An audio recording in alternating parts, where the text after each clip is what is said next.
Tonight on the Game On podcast, Adelaide Crows strike first and strike hard in this year's trade period. A young magpie wants to get to Port Adelaide. Do we think it will happen? Yes.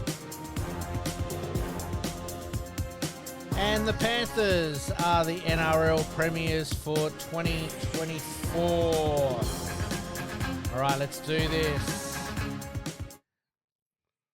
Welcome to the Game On podcast. My name's Pete once again. Malcolm is here with me in the studio. And, mate, some highlights from the weekend for you, mate. Being that it was a long weekend as well. Yeah, I actually went to watch the Adelaide Strikers girls on Sunday, and it was a good game against Tasmania. And Amanda Wellington, 4 for 29 off 10. After Hollow made the 99. But, yeah, I'll go Amanda Wellington. Okay, so it's something different. Absolutely. Well, I'm going to go the AFLW. I think good to see Nord Oval being used, obviously, on a Friday night there during the school holiday period. Yeah, and I want to give Barry Solomon and the Nord ground staff a huge tick there, and I probably hasn't got enough publicity. AFL do 50 tests on your ground. So after the grand final night, we had to have everything off the ground ready for the AFL the next morning. So the goal squares were dug out, nearly to centre half forward and various spots and all that, and the turf looked sensational. So to Barry to get up the turf in that regard from how bumpy it was and then towards the end, because of the amount of footy on it, I was going to say, to get it up, and it was in pristine nick. Was on the ground after the game, had a good look where it had been where the grass had been planted and all that, because he couldn't quite see it from the scoreboard and that. So I wanted to have a good look, and huge tick to the Nord ground staff. Absolutely.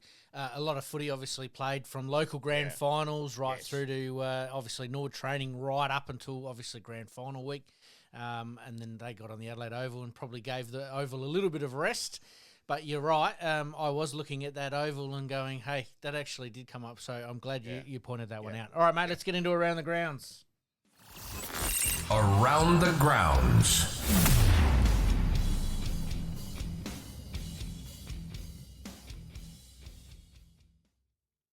All right, coming up a little bit later, we're going to talk some basketball. We're going to talk some cricket, some updates. You've already given us a little bit of an update there, and obviously the AFLW. But to kick us off first, in the trade period in the AFL, we'll start with Port Adelaide. The trade of Houston seems likely to go ahead, but now Collingwood have entered the fray.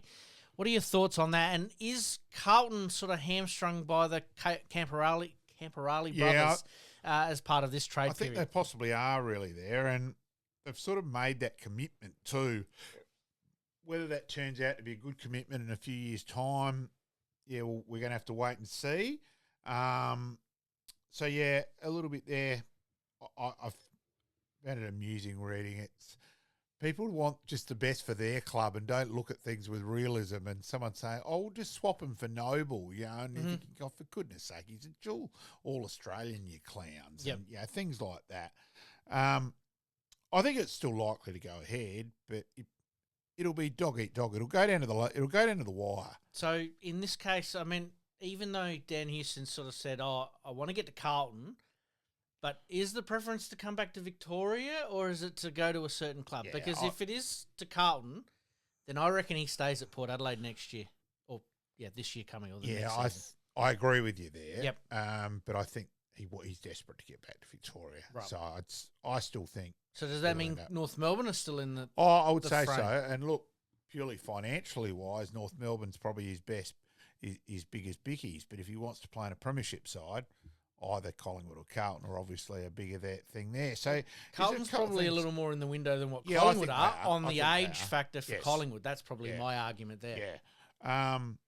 So we'll wait and see, but there'd be plenty of toing and froing behind the scenes. Yep. These sort of things can change pretty quickly. Absolutely. Yeah. And it also depends on obviously what clubs have got worked out, academy points, what they've Joe banked. Richardson asked wanting to go to Port. That probably helps Collingwood's chances. Yep. So, there's lots of things still to go under the wood. You've got Gold Coast. Now, I think 6 is overs for Rioli and they're going to probably do that. Yep. And then surely they won't do 13 for Noble. Like, Noble's a good player, don't get me wrong, but hang on, this is meant to be this superstar draft, and I think it is so desperate. They haven't played finals yet, just desperate. Oh shit, we need some ready-made players, and I'm not convinced it's a great decision Could for work them. against them. You did talk about Joe Richards there. Obviously, he has requested a trade to Port Adelaide. Was that a surprise for you? Because it was for me. No, because the word was around that Port had offered him one more year. Right. Now, I'm sorry, if any of us are offered an extra 300, I'd say granted our job. Guess what? Bye-bye. Yeah. So I'm not surprised. Yep. Yeah. Any other little tidbits, I suppose, from Port Adelaide? Lukosius is probably the big one. Does that deal get done, or is it a case of the domino has to fall for Houston first before I Lukosius? think it'll still end up happening because Gold Coast want that wages off their books. So I think it'll happen for a future. Yep. Whether it's a future first or a future second is probably the thing being debated behind the scenes at the moment. Now, we'll stick with Port Adelaide. Do you see Lukosius taking Charlie's spot, obviously, in that forward line? Well, that's the word. I don't think that's his best position. No, I agree. That's why I think his best position is the roaming position, and to use his elite foot skills. So I don't think that's his best. The word is saying that he wants to play full forward. I don't quite get that. If that's correct, who's to say that is totally correct? Yep. And we'll have to wait and see till next year when it happens. But I'm not sure Georgiades, Marshall, Lukosius is the right mix. Well, they're all pretty athletic, but there's not really a power body amongst the three. Georgiades could be that. Yeah, he could put some bulk on. Yeah. He's. I think he's he's probably the most developed player as a key forward out of the three. Because look, I still think Marshall's concussion issues is big as well. That was going to be my next question: is that if Marshall doesn't play, well, then they're almost obliged to play him at full forward, aren't they? Or in the forward line. Yeah. Makes a huge difference.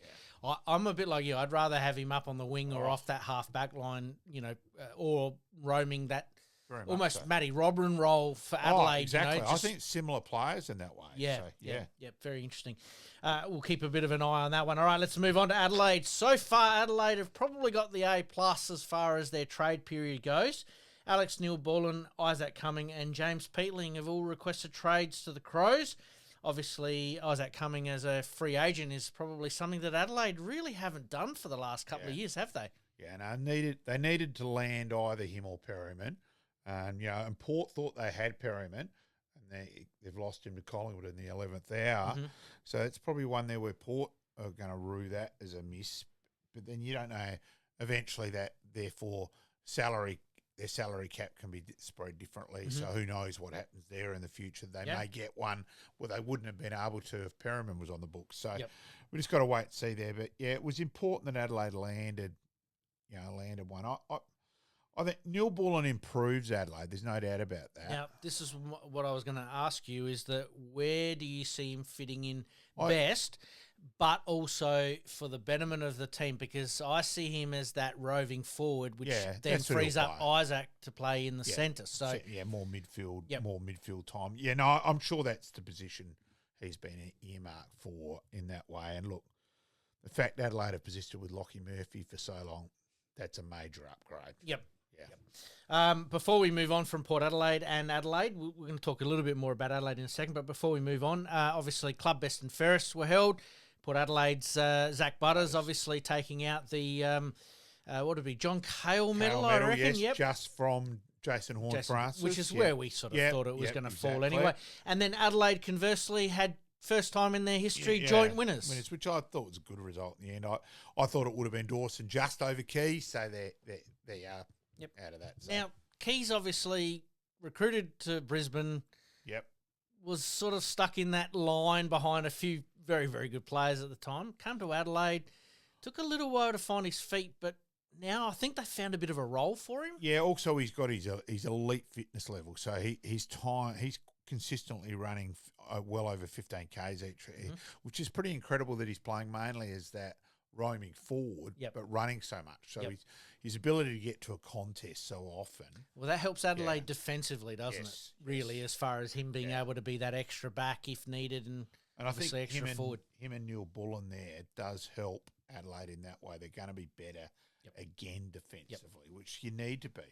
So where do you see Peatling fitting in? Obviously, he's come for more midfield minutes. Oh, but, yeah, he will. But He'll play more midfield midfield. minutes. Yeah, he certainly will in Adelaide. I think he's a pretty fair player. I think he's pretty handy. Recruit. And obviously, Isaac Cummings probably the question mark a little bit because of injury. Injury, yeah. But if he gets himself right, where do we see wing him or fitting in? half back? He's an elite kick, Yep. which Adelaide lack. Yeah, that they really lack elite kicks. So They've let's probably just only say- got Dawson in that way. Yep. So that does help Yep. Or big time.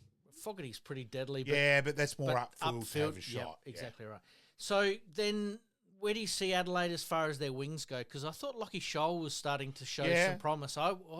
Me personally, I'd persist with him. Yeah, Who plays that other wing? I think Cummings the other wing. Yeah. So, yeah. Yep. I'm glad we're on the same page as far as that goes. Yep. All right, now this has probably been the hot talking point for us, probably for the last 6 months, about Adelaide's recruiting team. Is it a pass mark for them in the recruiting department, or do they need to land at least one more player to have it a totally successful trade period? I think the fact that 3 players have requested to go to Adelaide, yes, they didn't get Lukosius, but the fact 3 have come to Adelaide, that's probably Adelaide's best result for a long time in that regard. Yes, Dawson and Rankin, but 3 at once. Yes. You know? But they had to pay overs for Dawson and they had to pay overs for Rankin. Yeah. Here we've got somebody coming on a free agency and they've had to pay a small bit for Peatling. Peatling and a little bit for... Yeah, Neil Bullen as a draft choice 28, I think I would like to have been a bit less, but it's pretty reasonable. Yep. Yeah. No, fair enough. Is there anyone sneaking around that might actually hit Adelaide's radar in the next few days? I wouldn't think so, but you just never know if there's still so. Yeah, quite often a name comes up, no one's considered. Well, Richards was a bit like that for me, knowing that, Collingwood still see him as a required player. Yeah. That's probably the biggest surprise for me anyway. All right, well, we've talked about the Adelaide and Port Adelaide teams, but the silly season is upon us.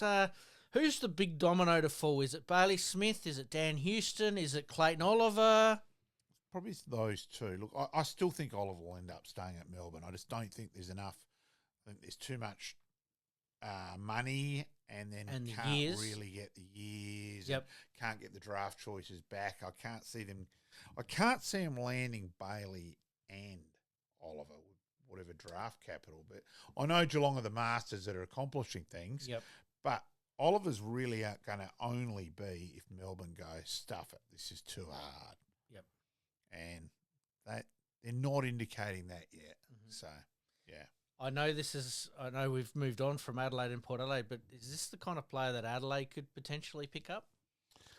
Or is it a big risk that they're not willing to take? It's such a big risk in terms of there's big question marks on him off field as well. And well, they've finally got their draft capital in Yeah, a reasonable spot to be able to attract a good player. I think he's too big a risk for any club. No, that's personally fair enough. At the moment. Well, we've seen that with a lot of footy clubs that they do stick with them when they need to, but with the Petrarca situation coming out a little bit last year, and that was quite dicey for 10 minutes, and then that all got sort of swept under the carpet, and no, we're all friends again. Yeah, so you still wonder there. A lot of things that Melbourne are a worry in terms of, geez, you can't have this many things said, and you've got Bartlett, the past president, suing the club, and this and that. Well, we've had Peter Carey tonight talking about the strength of needing a good strong solid off ground, and there's big questions on Melbourne. And the lady president, after the train wreck of an interview on SEN. Yep. I nearly had a prank driving. It was that bad. Yep. So there's lots of question marks. It was on high rotation for a few days there. Yeah. It was. Oh, you mentioned they would have been loving it. They would have been punching the air in the background. Yep. Yeah. Melbourne have had this sort of going on now for the last 3 or 4 years, and I think it's probably hurt them in more ways than one. And where does that leave Melbourne as far as we think they're going to bounce up the ladder a little bit with some healthy players, but this off-field stuff, and like you said, we did speak with Super earlier. Geelong are probably the model case of if you get front of house right and back of house right, good things can happen. Yeah, and Richmond with Barmy. We're getting Barmy in there just to keep Damien Hardwick. No, Damien, keep going. We back you in. We believe in you. Relax. Do the same thing. Not panic and chop and change. It's amazing when you get that little bit of self-belief, it can certainly change things. So, look, I think if you have a look at, if in 5 years' time, Melbourne haven't at least contended for another flag in this group, you'd say, yes, I know they won that one premiership and probably still the best game any side's ever played ever. Yes. But that one quarter was just unbelievable. So you've got to say, with the players there, is it an underachieve? Maybe. Yep. All right, let's move on. South Australian prospect sets the record straight after a report surfaced last week. We're talking about Sid Draper here and the fact that doesn't want to go to Adelaide. Appalling by the reporter. Just, it was pathetic. Unfortunately, there's not enough. Media can say what you like, and I don't get it that there's a lack of accountability. And out of that, where's the whole pressure being put back on? Hey, where'd you come up with that one from, young fella? Hang on, come on. Yeah, I can't reveal my source. Good old-fashioned journalism has sort of gone out the window a little bit, hasn't it? Yeah. I was just looking for a little bit of a grab on what had happened there, but you would think that Draper is obviously the Crows' number one pick. With all of these picks changing, Adelaide are going to slide back to about 6, maybe 7. Do we see this being a problem for the Crows? I still think the only one there, they go back 1 because of the Brisbane, but we know that's Ashcroft. Now, he's not the equation. We know he's going to end up at so yes, it forces Adelaide back to 5, but at the moment, look, I still think Draper's a fair chance to be picked by West Coast before Adelaide. I certainly know that they were right in. He was being heavily considered by West Coast, so we just got to wait and see there. And that, so yeah, scary thought that one that's right under their nose might actually get poached out. If you can't, that's so be it. But I just like with people saying, "Oh, how can you, geez, he didn't do that much in the national. He carried an injury, and he probably really shouldn't have played. He was South Australia's best player last year as a bottom major, and I've seen enough of him. Yep. Yeah. All right, we did talk about Jack Lukosius a little bit with Port Adelaide, but we're going to touch base again. What do they have anything to trade Port Adelaide? That's just where I'm at with it. Well, they're still waiting. They've got to get it approved by the AFL to do another future first. I don't reckon that's been passed yet, or it hasn't been publicised if it has. Yep. So that's probably up in the air because they used their draft currency to get Jason Horne-Francis through the door. Yep. So you've just got to wait and see what happens there. Yeah, it's going to be very interesting. Predictable, West Coast will get Richmond duo after the coach's appointment. What are your thoughts on the couple of recruits that are going to be traded from Richmond to West Coast? I think it's also financially based. Young Graham, I've got to be honest, from the SANFL day I was at, I was pretty sure that he was going to end up at West Coast.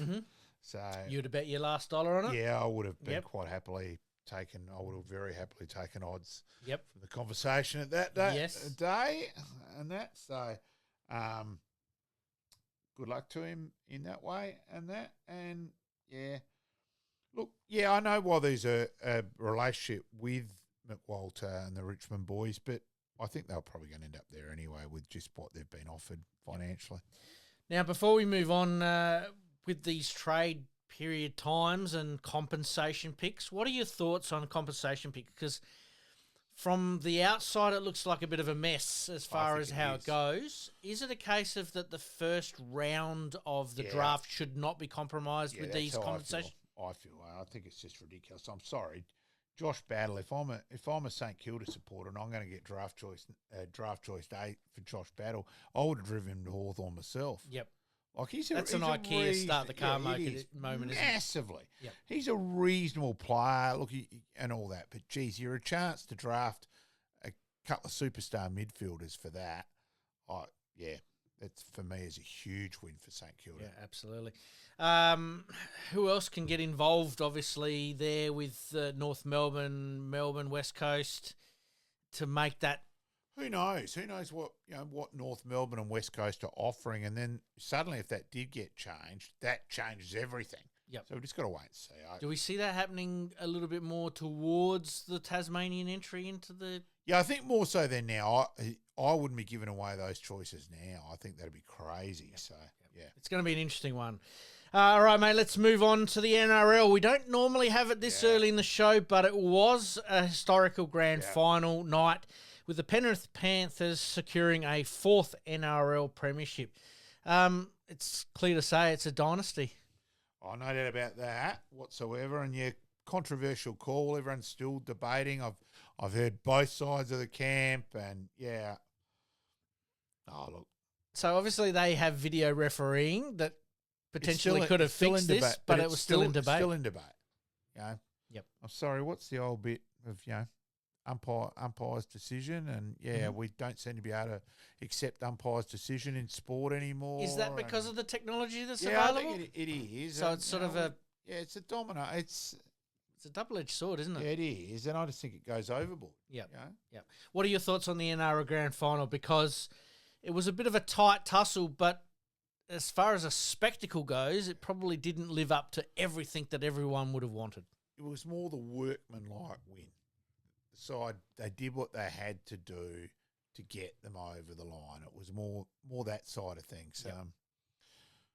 I think the AFL would have been quite tickled pink that takes off a bit of meatloaf and the pressure there compared to what happened there. So there's that argument. Yeah, absolutely.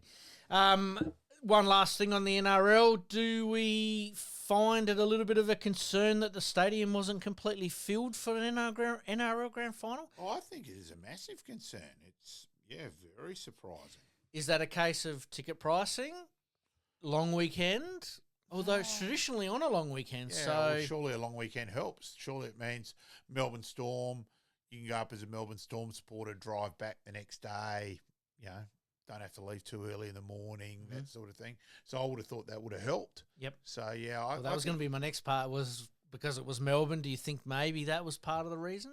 Yeah, but I think it's a real worry for their game, for rugby. It's a big worry. All right, mate, let's take a very, very quick break. Coming up, got the Adelaide 36ers open their account and open it in fine style.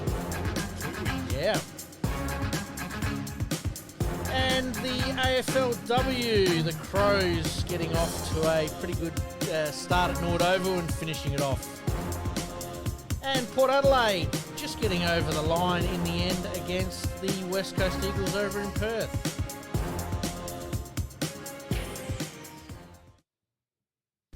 You're listening to the Game On Podcast. We'll be right back after this short break. Looking to buy or sell your home anywhere in Adelaide, from the hills to the sea? Meet Gary KRIEVS, your dedicated local agent from OUWENS CASSERLY Real Estate. With unparalleled knowledge of Adelaide's housing market and a commitment to exceptional service, Gary ensures a smooth and stress-free experience for all your real estate needs. Trust the expert, trust Gary KRIEVS at OUWENS CASSERLY Real Estate. Your next dream home awaits. Contact Gary today on 0422 071 317 or on email garyk@ocre.com.au. And for more listings, please visit owenscasserly.com.au. Make it happen.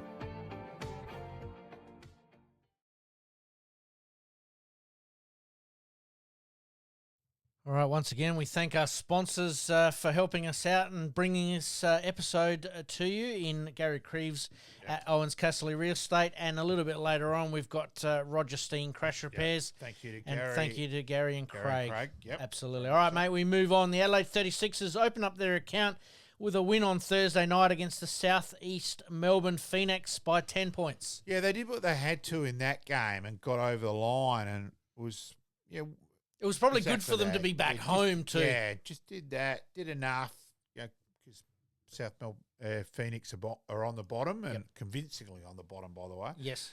And did what they had to do. And then I'd heard Justin Casey going, and Case, obviously the basketball man, hey, they've got to win that game because they won't beat Rah. Yes. And then they were down in the last quarter and then came back. And, huge win. 36ers obviously not getting off to the ideal start early on, but really coming back hard there. You're right. Huge win against Illawarra Hawks. Yeah. 102-100. This week's games doesn't get any easier from here, and banking those 2 wins sort of puts them mid-table. But this week they play the Sydney Kings at home. I think that's probably a good thing. Yeah. So Saturday night. So, and you expect that game now to be a sellout along that sides, and hopefully the Sixers Army get them across the line. Absolutely. Does the coach breathe a little bit easier getting that monkey off his back of opening the account? Oh, I would say so, just quietly. Yep. Yes. Did see during the week that I think it was a press release or something had come out from Scotty Ninnis sort of saying that all is well, it's all been settled, everybody move on. So very, very interesting. Yes, I take that with more than a grain of salt. Yep. Yes. 36ers play on Sunday against Melbourne United. Couple of tips there, mate, against Sydney and Melbourne. 1-1, 2-0, or 11-2? No, at least 1-1. I think 1-1 as well. 1-1 likely, but look, 2 would be great, but I'll go 1-1. Yep. Adelaide have got all the talent to obviously go pretty well there, and best of luck to them this week in their games. All right, mate, let's move on to cricket. I've left a good chunk of time here for some cricket today. Mate, any updates that you've got coming up? So in the South Australian game against New South Wales, in the Shield, in the Shield game, New South Wales are 7 for 297 at stumps. They were 4 for 280 reasonably late in the day, and Lloyd Pope's taken the last 3 at stumps. So we go to stumps 7 for 297. In terms of the game side of things, that for New South Wales today, and let's be honest, it's also the old line, when you're giving your baggy blue, you're giving a baggy green as well. Now, Sam Constas, there's always been huge raps on him as a junior. And not a name that a lot of people would have heard of, apart from if you're a cricket nuffy. Yep. Huge raps on him as an Australian under-19 player and all that. Now, he's made 152 today. And so there's another game next week. And if he gets another 100, who knows what will happen. No, Marcus Harris did get 100 for Victoria today.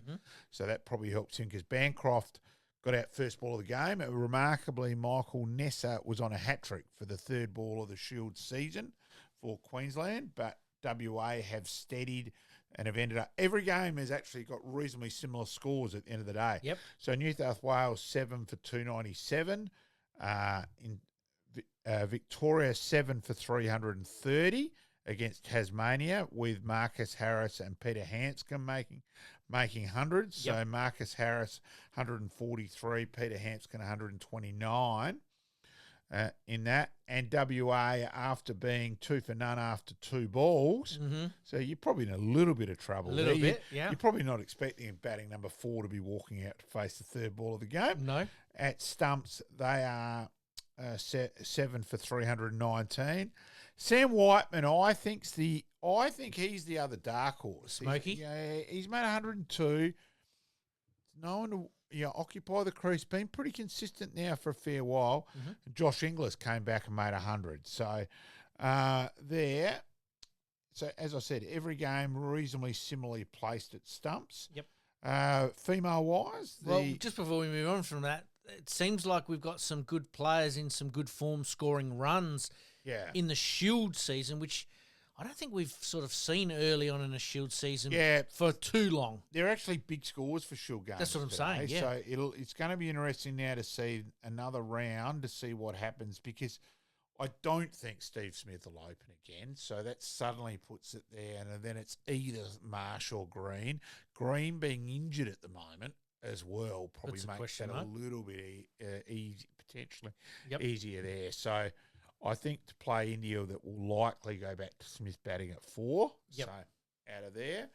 Now the female wise, we're now 4 and zip. I was going to ask about that. The South Australian women's team absolutely off to a flyer, and 4-zip. And Tasmania, the defending champions. Now, Now, Fridays. did they play them twice? Yes. Yeah. Okay, cool. So I'm glad you clarified that for me. So on Friday, South Australia batted 300 odd. Tasmania were cruising. Heather Graham got out. She walked off the ground, Pete, and walked in the room and slammed the door and may have kicked the ground and did her foot. Oh, no. And so she's out for a fair while in this moon boot and all that. So Ouch. it's a fair effort that she's won the JT Goose Award this early in the year, effectively. And yes, let's just say that there may have been a fair bit of mirth and laughter amongst South Australians and weren't exactly shattered that she wasn't playing. No, fair enough. Well. Maybe we should get a little trophy and award, and maybe at the end of the year have an award season. That might be a bit of fun there. But players that are losing their cool a little bit. We've seen it with tennis players smashing rackets and coming off second best. But player kicking, I've not heard of that for a long, long time. So on Sunday to the for South Australia in terms of Holly Armitage. So she's come over from England. So she made 70 odd on Friday and 99 on Sunday. Got out in the last over for 99. Bridget Patterson with 88 with the two batters. South Australia there, 290. Now, 290 on Karen Rolton because the outfield is just so quick there. Yep. It's probably really 230 anywhere else. It's either, as soon as it beats you at cover, good It's luck. gone. It's Yep. 4. It's 4. So there. Are you surprised it's playing that well this early in the season? Not Considering really. we It's- haven't had massive amount of rain. No, they do. Trent Kelly and all that. They do a great job down there on that. And look, the bowling there, I thought Gemma Barsby's captaincy was very good. And Amanda Jabe Wellington was the gun with the 4 for 29, but they had to juggle it around because Courtney Neal had struggled a little bit in her first spell, and so then they went. So it was mix and match. But Bold Tasmania were out for 250 in the last over, so it was a reasonably comprehensive win in the end. And so South Australia at the moment, on top. Now we don't get to say that often. Well, we've said that 3 times No, now. no, It's sort of becoming self-prophesizing. No, as at October 8, we're still unbeaten now, and I'm very happy to say that as a South Australian cricket supporter because you normally by October 8, no way in the world. So Who we got coming up as far as Shield cricket goes for the men's? So, as I said, we're playing New South Wales this game. Yes. Of which Steve Smith, Stark, Hazelwood and Cummins all aren't playing. Yep. I think they're all going to play next round. Yep. So, out of that, let's go to upcoming. Yeah, I think it's still another. Because we had that big break between that first opening one-dayer and then all of a sudden nothing for almost 2.5, 3 weeks. Yeah, because now the female one-day season has a break for their 2020 side. So the T20 Spring Challenge is on now. So it's all very, very it's hard to keep up with, and I'm strong. So 13th of October is a one-dayer where Western Australia play Queensland. Yep. So I'm still trying to find. That'll be this Sunday. So 15. So we're strikers. Sorry to ask you the tough question there, mate. No, but I knew it wasn't in the next few days, but so 20 to 23rd of October we play Queensland in Queensland. Right. So we play away. I knew we were away the first 2 games.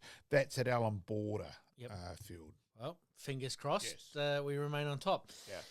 Anything else? Local cricket would be getting underway this weekend. It gets underway this weekend at both district level and at Adelaide turf level. So all kicks off this weekend. Who's your early tips, mate? Just to keep the listeners engaged, because we are going to talk about it a little bit more this season. Kensington have recruited pretty well, and Jake Lehman's gone out to Kensington. Jake made 140 not out today in the state's second 11 game. So Kenzie and Alex Ross has come back from Sydney and that side of things. So, yeah, they're going to be harder. West Torrens and Glenelg are the two others. I know it's very easy to say, but they played off in 2 of the 3 grades last year. Yep, Yeah, I think you're last right. year. Yeah, I think you are right. Yeah, I remember you talking about that. All right, mate. We'll touch base with you on cricket next week. Obviously, with the Premier League season starting here, and as you said, the turf season starting, we'll follow that a little bit more closely this year. It does seem like there's more information available. Last year we were struggling to get some of it. This year it seems like it's a bit more readily available. Even for me, that it's not I'm not a cricket nuffy. Yeah. I'm able to find it this year, whereas last year I was struggling to find it. Yeah, a little bit more out there. Yeah, so really looking forward to that. All right, mate, let's move on to the AFLW. Adelaide win at Nord Oval in a very tight tussle against St Kilda, with some of the Crows' best standing up when it needed, and Ebony Marinoff seems to be having a pretty good season. Still getting plenty of the ball, but your assessment, obviously, from the scoreboard there in her delivery, that's probably it was slightly better. Good. It was slightly better. Still calls for the ball when she shouldn't. There's still a fair bit of see ball, get ball, chase ball, get ball. Yep. Hasn't grown up of playing footy. There's still some stuff there. Yes. Look, it wasn't a great game, and Phil Harper upstairs after the game, it was right. We've done our presentation downstairs. It went to Henya Munyard. We've assessed that game. Now we move on to next week. And I did go up to Harps and say, geez, it's a bit long there, Phil. You could have shortened that by at least another 5 seconds. It's mucking around. And so that showed straight away, right, bang, we're on to next week. And really just more the club showing they're aware of this block of games. Well, now, they've got 3 games in 10 days. It's quite crazy. So they wanted an extra round, but not lengthen the season. So that's the AFLW have done that. Why that's just not another weekend tacked on, I just don't get.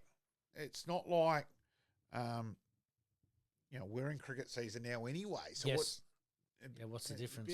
I just don't get it. And I admit I was at the Arkabar on Saturday watching the Richmond-Collingwood game, more watching the weather come in and the thunder and lightning where the game stopped for 40 minutes was spectacular to watch. Absolutely. Oh, and it was very obvious at halftime. I've just gone to the guy I'm sitting with.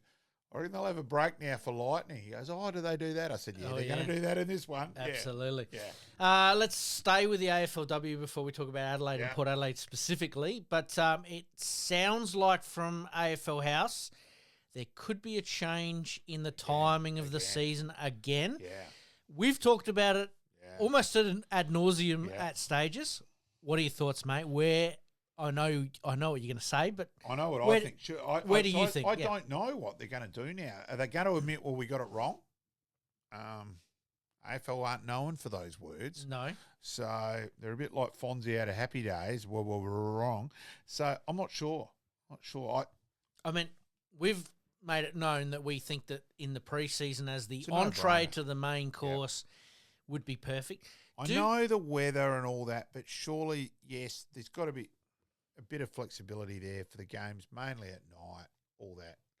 I think it's a no-brainer, but let's just wait and see. Do we see that maybe being involved with state league football where you could start your SANFL, your Waffles, your VFLs a couple of weeks earlier to complement these women's games? Or do they want them completely standalone? I think if the AFL teams leave the SANFL would be incompetent not to jump all over an early start, where you can get publicity, where you can get a bit of oomph, where everyone's ready for footy in February. I think it's a no-brainer. Well, and if it's going to be televised, well then, Fox can jump on, Channel 7 can jump on. I agree with you. But can they potentially team it up with AFLW? I don't know. So they're saying that it could come in line with the AFL games and be played as curtain raisers. Yeah. Is that why we're not getting a reserves comp just yet? Oh, who knows? But it also, for mine, they've also got, while there's not a huge supporter base amongst it, you do hear the comment that people will like, right, it's only $15 to get in.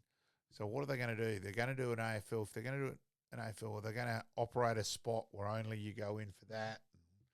There's lots of things there as well. So Yep. I think it's just wait and see, mate. So then for the sorry, we will move on in a second, you're but right. for the clubs that are sort of saying we want to double up our staff, obviously at one time, Yeah. et cetera, wouldn't it be better to play it at the beginning of the season where you've got sort of people available during pre-season, whereas at the moment everyone's done from a lot of clubs from the AFL side of things, and they don't want to be continually coming back. And I think it's in everything too. You've got to remember that people following footy, so many of those, your loyal club people, you're footied out by now. Mm-hmm. You've done so much involved on a break from footy.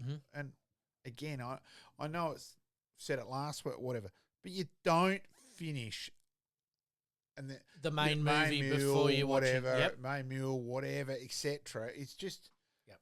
it's ridiculous the way it's been done. All right, we'll watch that one with interest. Yeah. We've obviously, as I said, we've made our thoughts known on it time and time again, but should be very interesting. All right, we did talk about Adelaide getting the job done against St Kilda, but Port Adelaide were impressive against West Coast, keeping their top 8 chances alive. Yeah, because West Coast were up early and then Port convincingly came over them. So, a very good effort by Port. Absolutely. In that way. I'm impressed with Port Adelaide losing their captain Yeah. round 1 or round 2 with a pretty serious knee injury. And they've unearthed some, well, we know those junior girls, obviously, through the SANFLW a little bit, but they've unearthed those girls and really let them go, and they're actually showing some real promise. Yeah. Rising Star nomination, I think, last week. Yeah, with Molly Brooksby. Yep. Yeah, obviously a Nord girl, so have watched her a bit. Yeah, she's a fair bit of ability, and, if they add Indy Rashid to the roster this time, so all of a sudden, Port are going to be a don't worry, they're going to be serious around the threat mark for a while. All right, let's go through some of the results. Last Tuesday, the Dockers getting up over the Cats by 18 points. Hawthorn getting the job done against the Suns by 13 points. In probably one of the games of the round, Essendon got the job done against Sydney by 3 points. That was pretty tight going. Melbourne obviously getting the job done against the Giants. We didn't do too well in our tips, mate. I haven't double-checked, but it was always a bit of fun there. Right. Adelaide getting up by 4, and Chelsea Randall was probably the mainstay in holding off St Kilda when they were coming late. North Melbourne just seemed to be going from strength to strength, and at the moment I'd have to say that they're probably premiership favourites. Well and truly, I saw a bit of that game, and I know Western Bulldogs, are struggling, and that's putting it mildly. But, geez, North Melbourne were reasonably impressive as well. Absolutely, winning by 55 points, North Melbourne. Richmond getting up by 36 over Collingwood in a bit of a traditional rivals clash, I suppose. Put Adelaide by 13. Richmond are reasonably impressive. I think they're the dark horse at the moment. Yep. Because they've got a bit of top-end talent with Conte and Brennan. So, yeah, they're smoky. Okay, well, we'll keep that one on pause, and we might play that one as the final sort of roll around. Port Adelaide getting up by 13 points. I think Daisy Pearce has done a really good job with West Coast, considering they've only just come into the competition. Yep. The Lions absolutely mauled the Blues by 55 points. Not good reading from a Carlton supporter's point of view, but Brisbane, once again, I think they're up there as far as premiership favourites as well. Essendon getting up by 9 over the Suns. I think from memory, Essendon actually won all 3 of their games in this 10-day period. Which is pretty impressive when you think about it. Geelong getting up over Sydney by 3 points. Just going back over that, I reckon Sydney got done by 3 points against Essendon and got done by 3 points against Geelong. So for them, they don't want to be anywhere near 3 points at the moment. And to finish us off, obviously, Hawthorn getting up by 9 points. All right, let's go through some tips very, very quickly for round number 6. Who we got first up? St Kilda v the Giants. Yeah, I'll go St Kilda to win. 7-7, 49 versus GWS 2-3, 15. I'll go for that one, mate. I reckon because that game's already been played, you might have already got the chocolates on that one. Jeez, what a good tip, Steve. Yeah, it was a very good tip. Very accurate. Nostradamus, here we come. Hopefully the end of the world doesn't come sooner rather than later. All right, tomorrow night, Adelaide playing Melbourne at the Nord Oval, which I'm sure you're going to be at the home of football there. Yes, I'll be on the scoreboard. Yep, Adelaide. Adelaide for me. Port Adelaide v Collingwood. Port Adelaide. Port Adelaide at Alberton there. big night, a big week for South Australian, both Nord Oval and Alberton being used.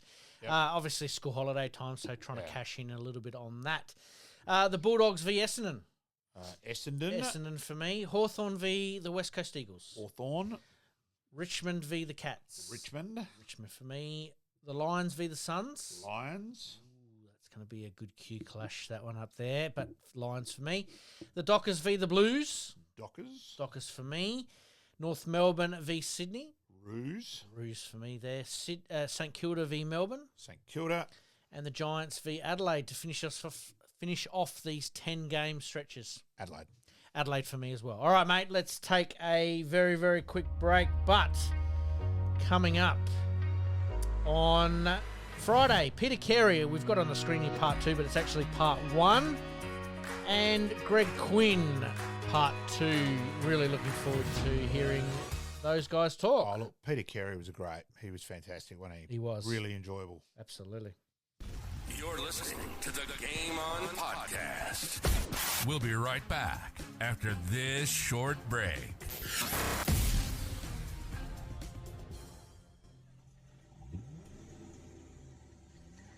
A dents and scratches putting a dent in your day?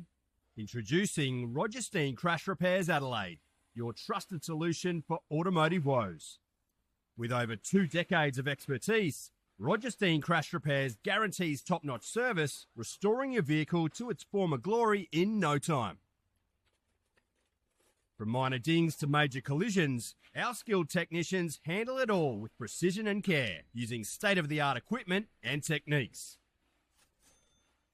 Roger Steen Crash Repairs saved my car. It looks brand new. Fast, friendly and reliable. I wouldn't trust anyone else with my vehicle. Don't let accidents slow you down. Visit Roger Steen Crash Repairs Adelaide at 14 Penner Avenue, Glynde, for quality service you can count on. And here's a special offer just for our listeners. Mention this podcast and receive a $100 discount on your repair. Roger Steen Crash Repairs Adelaide. Excellence in every repair. Flashbacks.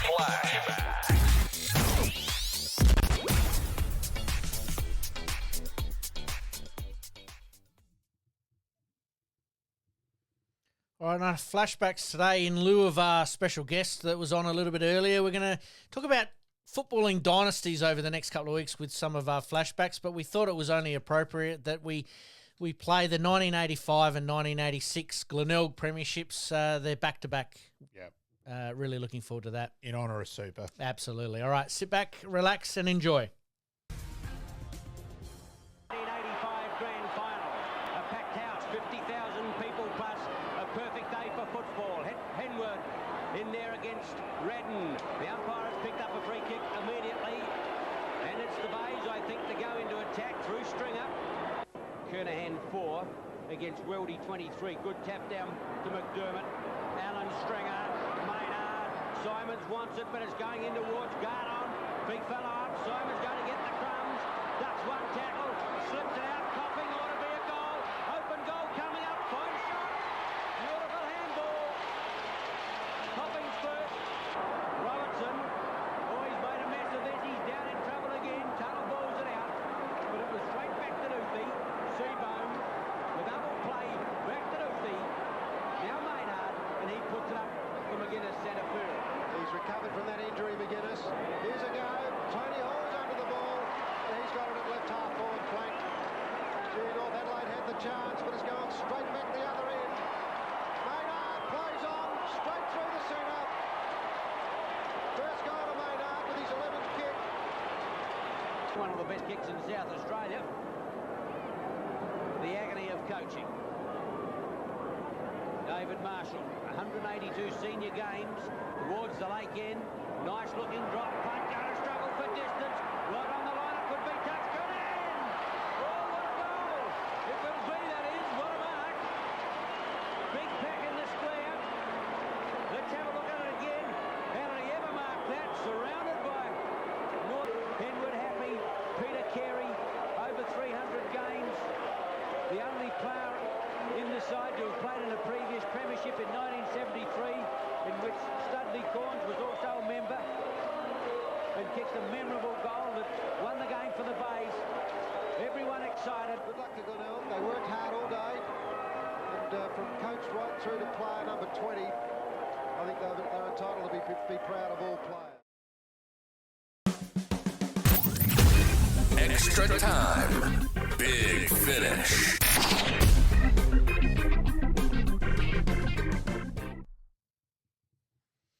All right, mate, scooting into the extra time big finish. Let's start off with tennis.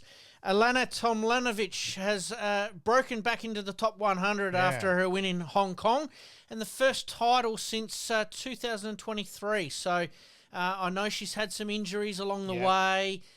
Certainly a really positive step there for Elena. Yeah, no, great step in the right direction because it's really her injuries have held her back. You know, she may well be in the top 50 without those injuries by now. So hopefully it's a step in the right direction. Absolutely. And then on the men's side of things, Alexei Popyrin into the Rolex Shanghai Masters of round 3. That was a few days ago. Again, another really, really good effort from an Australian that's had a pretty good 2024, hasn't he? Pretty consistent season. Yeah, absolutely. And Australians, we did sort of say last week that, we've got 3 inside the top 50 at the moment, really pushing for that top 100 to try and get a couple more in there. And our man from South Australian, Lee, too, we're hoping that he gets another crack at it as well. Just need someone to contend for a big title. Yeah, and Alex Dimonor is probably that little bit injury prone, but he does play like, that Hewitt, that Courier, the Chang from back in the day there, that they just expel so much energy to stay in games. So really looking forward to that. But good luck to the Australians finishing out, obviously, the last part of the ATP WTA season. A lot of junior events going on at the moment. We might report on that a little bit more next week. All right, let's move on to motorsport, mate. The Bathurst 1000. We just touched on it a little bit last week, but really looking forward to that event. For you, is it a sort of number one ticket event? You sit down and watch it, or is it a bit more in the background? A bit more in the background, personally. I admit it used to be Holden v Ford and Brock v Moffat. Yep. Johnson. I loved all that. But now for me, it's more in the background. Fair call. Yep. Who's your sort of tip? Who you're sort of thinking that might sort of get the job done there? It could go to anyone. Van Gisbergen's always around the mark. Yep. Staying with motorsport, the Australian Grand Prix ticket sales went on sale, but unfortunately, a global hiccup with the ticketing system meant that Australian fans have got to wait probably another day or maybe 2 longer. But sick and tired of the ticket. So many ticketing dramas. There's ticketing dramas every year at AFL. It's press reprint, bang, bloody 3 hours trying to get through. You'd think by now we could have got the system more in tune. Yeah, absolutely. All right, let's move on. SANFL, mate. We haven't talked about it, but we are going to talk about it now. I've left it specifically until this little period here. We could almost play the rulebook rant on this one, but we might hold off on it. But it seems that the SANFL agrees to Adelaide Football Club and Port Adelaide Football Club's request to changes to their list heading into next season. What are your thoughts, mate? Look, I think it's still forgotten. So if Port lose the 14 grand and 17 grand final, those two by under a goal all up. So 1 point to Sturt and 3 points to Nord. Out of that, and then they were in a grand final against Glenelg as well. Now, if they've jagged the premiership or two along that, we're not having this discussion. Adelaide make a prelim final, and Adelaide's decision to withdraw Pedlar before the game, which Nord, we were giving each other high fives. Yep. But out of that, and then Port, who rave on about trying to win premierships, when Lysett was their best player and came off to ready to play the AFL game the next week. So don't give us that. Yep. So I just think it's so far overboard. Like, I'm dark that Nord lost Logan Evans this year. Yep. Because who knows, Logan have been playing, we might still be celebrating a Nord flag. And the Eagles sort of lost young Welsh. Yeah, so out of that, I don't get it, but I get the SANFL. They're in between a rock and a hard place. Because they want to keep... Oh, yes. And look, all the people the SANFL follow are saying, we're better off without him, get rid of him. Financially, we're not. it's not only that. It's the day they leave, we're a day closer to it eventually becoming Div 1 community football. And that will happen eventually in terms of if they lose them. So you've got to keep them. So I get the SANFL in that regard, but I do agree with your point earlier about Kosh. The way he went off was really probably a bit like the St Kilda president this week to make sure Battle gets the number. They get that. That's a bit of huff and puff. You know, so I take it with a grain of salt. They're desperate to leave. Like, you know, I see 35,000 here in the grand final compared to what's in Melbourne. It's still the second best comp. So. Yeah, I don't understand why Port Adelaide is so hell bent on it. Is it a case of that it goes back to those late 80s, early 90s roots of you screwed us over, so we're going to screw you over? I think there's some pig-headedness about it, and just people going on. And I know a lot of people say that's in the past. It's in the past, but sometimes memories do last a long time, don't they? Some of the absolute crap that they're claiming about Port's top-up players. Well, hang on. You can still they actually get rewarded reasonably well financially. Yes, it's harder that they go to train and there may be only a few of them training together, and it's hard in that way and all that. But, geez, you know, the lack of pay at SANFL and the players you lose because of it, they're still not that bad off in top-up. So I just think it's a bit overboard. We'll see how that one plays out. Anyway, all right, let's move on to a couple of loose questions to finish us off, mate. If you had top 5 sporting events that you'd want to buy tickets to, what's your top 5, mate? South Australia Sheffield Shield final. Oh, hello. Shield. That's a left field. I didn't expect that one to come out, but I like it. No. I like it. It's a bit like Adam and Eve eating apples. We're waiting for South Australia to win another Shield. Yep. Oh, look. It could happen. An AFL Grand Final is still the one. While I'm not a huge racing fan, I still wouldn't mind to go to a Melbourne Cup. I can't deny that. Yep. Look, remembering the Helicon Formula One Grand Prix back here in the beginning. Yes, 1985. I actually went to that, and I went to the last one in 91. I reckon it might have been. Group of uni boys. We may have climbed up the back of a corporate box, got in the back way. 10 of us, we did not get asked one question for the day. And that's so you uni boys do all right. Passes into any final for 10 years, and Danny Hansen, 3 votes. There you go, and sneaking into the back of the corporate. Oh, it was a good day. That who you know, not what you know. What else would be on your list, mate? I've got a couple here. I've got AFL Grand Final, the Grand Prix, a bit like you back here. Maybe a tennis grand final, say, a Federer and Nadal. Obviously, that's from yesteryear, I suppose. But I know what you mean. But sort of that rivalry. Melbourne Cup for me. The Live Golf was probably one that sort of jumped out at me for something as well. And Gather Round, I think, is a unique, special event. I love it. It's just even the atmosphere. As I said, so. For me, the group, I know I've mentioned them a couple of times before, the group of WA guys, 8 of them barracking for 8 different sides. Yes. And all that was huge. Yep. Yeah. And I love the whole bit. And it's a different feel. It's a friendly feel. It's an excited, the buzz, it's just huge. And because you've got so many supporters coming in from everywhere, everyone just appreciates the fact that they've got football on tap for basically 4 days. It's just huge. I love it. Obviously talking to some people from other sports, and they were saying that they can't believe how our fans sit together and get along so well. So what you bring up about it being a friendly event. Yeah. So for me, the Gather Round is probably one there. And agreed. I want to try and get to some more games this coming season. All right, mate, let's finish off with a couple of really quick questions. What are your thoughts on the King contract extension for St Kilda? What are your thoughts, mate? I'm a huge King fan. Personally, I think he's St Kilda's most important player. For them to actually challenge for a flag, not just challenge trying to make the bottom end of the 8. Yep. They need him to come through. Now, I get it. You can question, why did you bother to do it now? You could have waited for another year or two, but camp there, negotiations there, they might have got him at a good price. I still think he's in their best 22, but also he's their key player, moving them forward. Okay, they need him up, fit and going. And that's a real question mark, and Yep. I get that, but I understand why they've backed him in as Yep. well. All right, let's talk about salary cap. For veterans or players that have been at one club for a certain period of time, should they be exempt from the salary cap? Not so much exempt, but a percentage like it was a few years ago. So you were encouraging, therefore, the Pendlebury for another year, that side of things, Hawkins for another year, and that. So, I like it personally. Taylor Walker for another year next year, potentially. Would be good. In that way.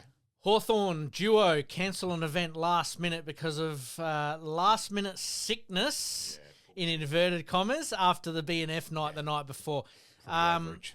That is pretty average, isn't it? Yeah, very poor. What are your thoughts, mate? Piss weak. Fair call. Don't make the booking in the first place. Dumb by Hawthorn to schedule it. Yep. Dumb not to read the situation and go, hang on, these two next day? Yep. So diabolical by the players, diabolical by Hawthorn. Yep. Absolutely piss weak. Not the greatest advertisement for the game. All right, mate. One last one on the AFL. Danaher obviously announced his retirement. We did sort of talk about it a little bit last week, but my big question is, who do they find to fill that role? Yeah, I think I don't think there's anyone at the moment. I think they should be going full bore in for Tom Lynch. Yep. I think he's the only one and out of that. But then who's to say medically whether he's out of that? So that's probably the one on the question mark fitness-wise. But at the moment, he's saying he's full bore and I'm in and all that. Well, I know if I'm Brisbane, I know that's what he's the guy I'd be looking at. Well, he helps top them up, doesn't he? Oh. Yep. All right, and the last one for tonight, and we'll get everybody out of here on this one, is that the Socceroos, we could have brought this up a little bit earlier, the Socceroos are playing in Adelaide Thursday night, we'll obviously release this on Wednesday, but there's a real Adelaide player flavour about it. Yeah, 7 in the squad. Craig Goodwin really pumping that up today, and I enjoyed that. Yep. Popovic first game in charge. So taking over from Arnold after Arnold had been there for 6 years, which is a huge time as Australian coach. So, look, all the best him and, go the Socceroos Thursday night. Do we see them being a little more attacking? That's probably their one their one weakness at the moment. Their defence is holding steady. Listening to Simon Hill, he did make that point that he thinks the squad picked, it does have a bit more flavour, attacking flavour. Unfortunately, Lolongo's pulled out injured, which he thought that hurts them a little bit. But there's a couple others have been brought in, and he's the soccer guru. Absolutely. He's anticipating a more attacking flavour. So we can only hope. Absolutely. All right, mate, we better wind things up there, mate. I thank you once again for your time. Yep. I thank our listeners. If you haven't done so far, like, rate and subscribe. I'm sure most of you have probably done that already, but please continue to do that and share that with friends, family, and enemies. Anybody that loves sport, we love talking about it. We love it each week. But as we do each week, we sign off with, we promise to do better. And that's what we'll try and do next week. Thanks, mate. Thank you, Peter Carey. Thanks, folks. And thank you, mate. In this crazy world we live in, we all need the distraction. Enjoying the show? Like, rate, and subscribe. Hook up and connect with us on social media at Sportscast SA. We'll see you next time on Game On.